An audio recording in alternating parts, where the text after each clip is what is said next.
guys. So the future of the NFC Ring. So we've been 2 years since we did our first Kickstarter video, and I talked about the future of the NFC Ring at that point. And I just looked back at it the other day, and it turns out that I wasn't that far off. We do maintain a roadmap, which is at nfcring.com/roadmap. And on that roadmap, we'd kind of said that one of the things that we wanted to do at the start was access control and intents, and we got that done. And then we got native Android unlocking in 2014. That got done. Then we did an engraved set of rings, which we've done. We've done rare and solid metals, sort of silver, platinum. Now, we don't do those as consumer available through the website, but when we take an email request, then we do those. You guys might have seen we've just done a bunch of work with fashion designers, creating all of these crazy designs. I say crazy, they're just fashion. I just don't understand fashion, so my apologies.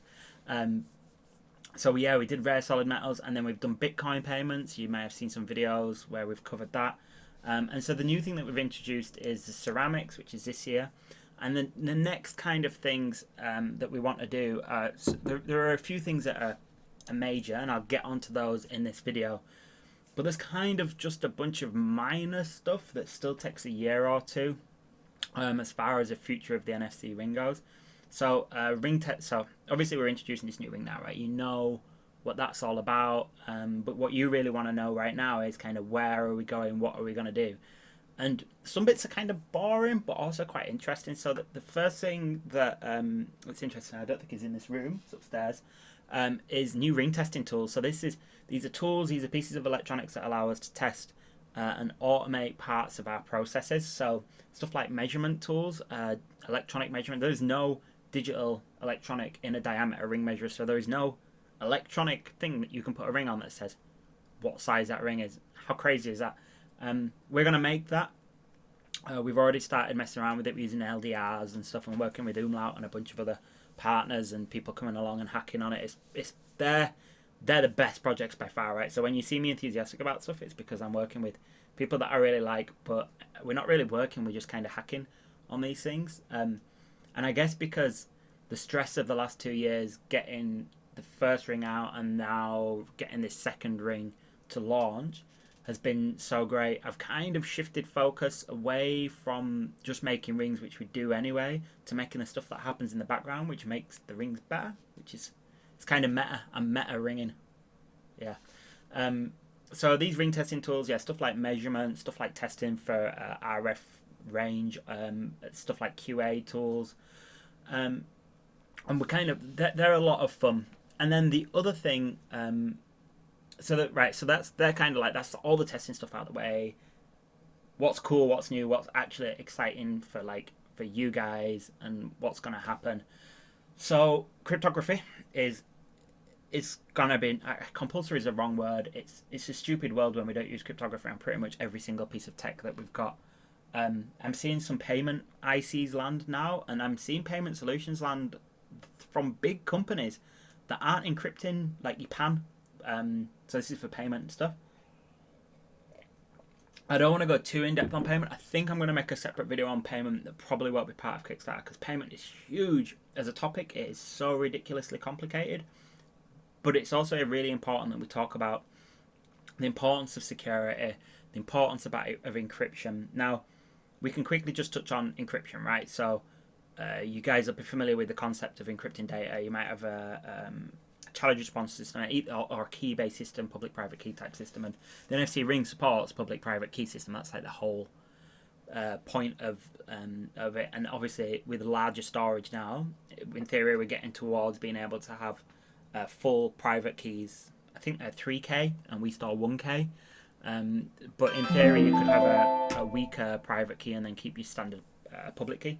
Wouldn't necessarily encourage that right now because of the de facto standards for encryption and stuff, but in theory, if you did want to do that, then you could, and you'd still be way more secure than everything else that's on the market. So cryptography on the IC is super important when it comes to payments, and it's super important if you want to do stuff like logging into your computer or authenticating something or getting into your car. All of those kind of bits super important. But as you introduce a crypto IC, as you introduce that additional functionality, then you need more power.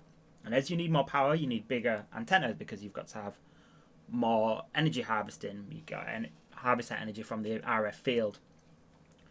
And that's where we've focused a lot of our energies on developing these new antennas that have got amazing read performance. And a lot of our patents cover kind of the technology that we've developed around that. Now, moving forwards, we just basically want to keep on improving that, but then do more work as far as energy harvesting and storing energy upon the inlay. So essentially a LiPo battery on the actual inlay itself with some energy harvesting and a charge controller on there. So when you're interacting with an RF field, you're able to store some energy. Now, this isn't a massively new concept. Energy harvesting has been around for years. We're not creating anything new, but what we're having to do is bring it down to a size and to work with RF fields that don't particularly couple very well. So there's a lot of engineering challenges there. The end goal is obviously to create a ring that then has some sort of power. So with power then you can do active modulation. At the moment we're doing passive. So our RF field, say our RF field from the 2013 ring is this big. On the 2016 ring it's that big, but with active modulation our RF field could be that big. Just as an example, that doesn't mean that your range is going to be that big, but what it does mean is that you've just got a stronger field, you're more likely to have successful coupling and all of those things. So super important, and that's kind of, we're classing that under storing of charge is the general broader term. And then the next thing and the kind of final thing that's part of our future as well, so you guys probably know that we're working on Bluetooth low energy stuff. They're long-term projects that we put some time and resources into, but they're not our core focus at this moment in time. We will have something at some point in time, and we do have all of the history and expertise to build these things. But right now, NFC is interesting enough. There's enough challenges, there's enough space, there's enough opportunities for other people to build cool stuff that we don't want to get too distracted by Bluetooth low energy, which poses a lot of very, very difficult and troublesome challenges. As you've probably seen if you've been on Indiegogo at any point in time and back to a Bluetooth low energy ring, then I apologise because I don't think a single one's delivered. And the one that delivered on Kickstarter was embarrassing. And I'll leave it at that. So the final thing that's in our future is secure elements and payments. Now, like I've said, I think I'll do a separate video just around payments and the complexities of payments. Secure elements, again, you're going down that factor of needing to have more power because you've got crypto going on. The ICs are larger. They're getting better all the time, like NXP, Infineon, a bunch of other manufacturers are making some amazing ICs. And we're going to be able to leverage their developments. There's also the NXP EV2, which was due months ago but has been delayed. But that's super exciting as far as like IC development goes, because it's got some more additional crypto, more additional storage, but had any power trade-off. So we're excited to get some prototypes and get our hands on that, and we'll be working with NXP to develop that.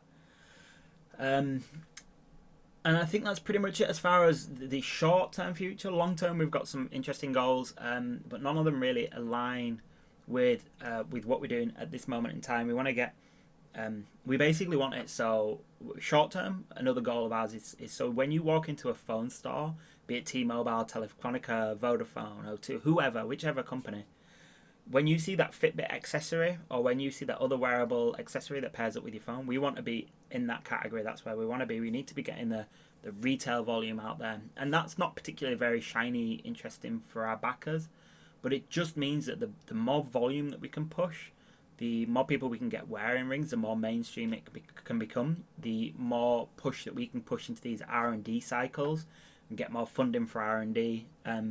The R&D cycles are very expensive. They've pretty much drained all of my capital, and it's taken 2 years as well. But we do everything in parallel. So we've had payments R&D in parallel with cryptography, with all of the ceramic work that we've done, with all of the new material sciences that we've done. And we're going to keep focusing basically in that way and working in parallel to try and keep things moving forward at a rate. So the future looks interesting. Our community is definitely like 100%, as you all know, is the core of what we do. We're on the forum, we're on IIC. We're constantly chatting with you guys, and you guys have played a significant role in the development of this one.